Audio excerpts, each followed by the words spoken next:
There's no advertising or sponsorship on this show, but if you enjoy listening to it and would like to show your support by, say, buying me a coffee, please head on over to 5minutebiographies.com/coffee to see how. Welcome to the 5-Minute Biographies podcast, where every week we tell you interesting things about interesting people in about 5 minutes.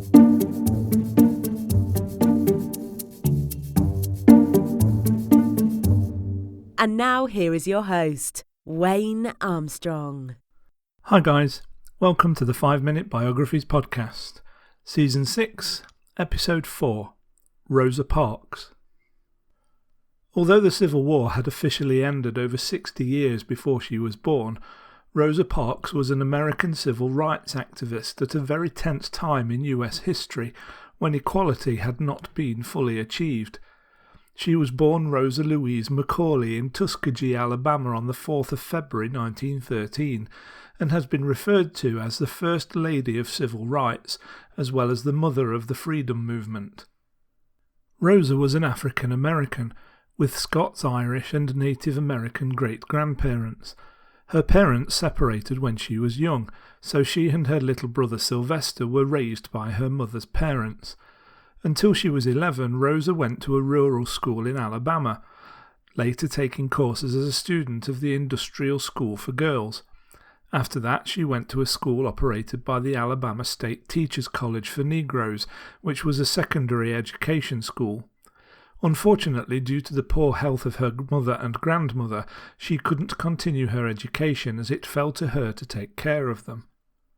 At the turn of the 20th century, the former Confederate states, including Alabama, had implemented the Jim Crow laws, which forced racial segregation and left little opportunity for success for African Americans.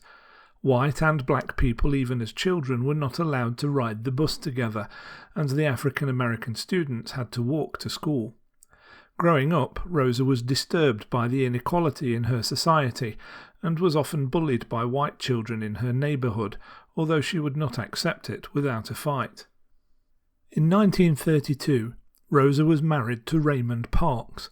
He was a barber and a member of the National Association for the Advancement of Colored People, or NAACP. Rosa had several different jobs, including domestic worker and hospital aide. Her husband encouraged her to finish high school, and in 1933 she graduated, making her one of less than 7% of African Americans who had a high school diploma at the time. Although the Jim Crow laws discriminated against African American voters, she tried to register 3 times and on the 3rd time actually succeeded. In 1943, Rosa Parks became very active in the civil rights movement and joined the NAACP as secretary. Referring to this time, she said that she was the only woman there and they needed a secretary, and she didn't want to say no. Rosa not only had to toil for her rights as an African American, but also as a woman at a time when it was viewed that a woman's place was in the kitchen. For a while she worked as a housekeeper and seamstress at Maxwell Air Force Base in Montgomery, Alabama for Clifford and Virginia Durr, a white couple. Since the Durrs were very liberal politically, they became friends with Rosa and helped to sponsor her to attend the Highlander Folk School, which was an educational facility for activism workers who sought racial equality.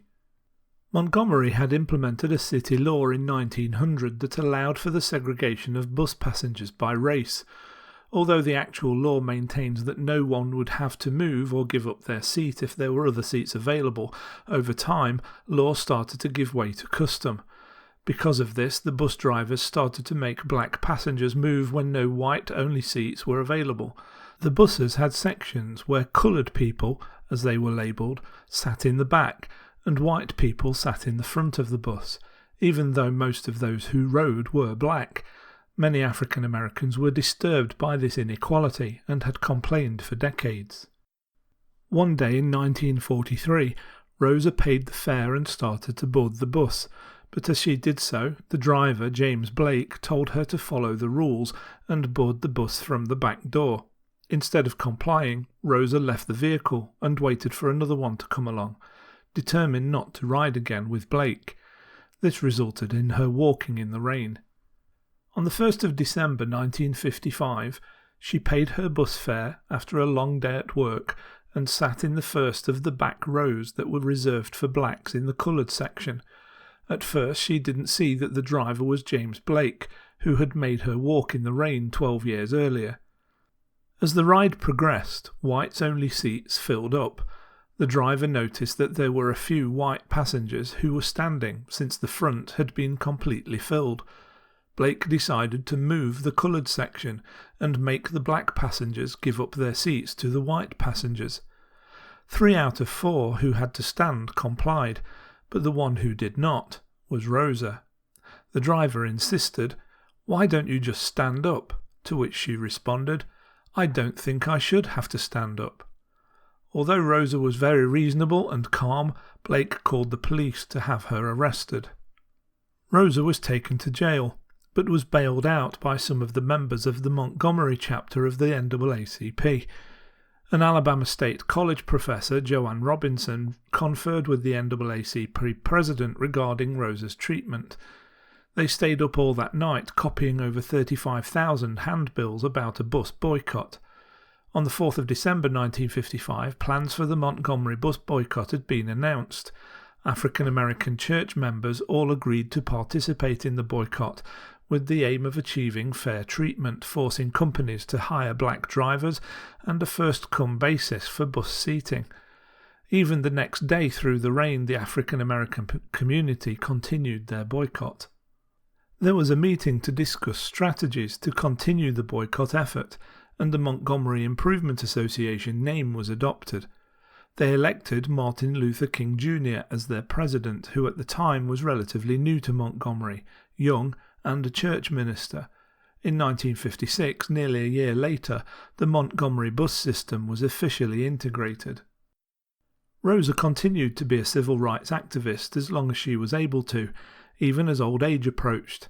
Rosa Parks died on the 24th of October 2005 at the age of 92. She has been awarded and honoured both during her lifetime and posthumously, and continues to inspire many, leaving a legacy of hoped-for peaceful equality. I hope you enjoyed that episode of 5 Minute Biographies. If you did, why not say thanks by buying me a coffee? Head on over to 5minutebiographies.com/coffee to see how. Thanks for listening to the 5 Minute Biographies podcast at www.5minutebiographies.com.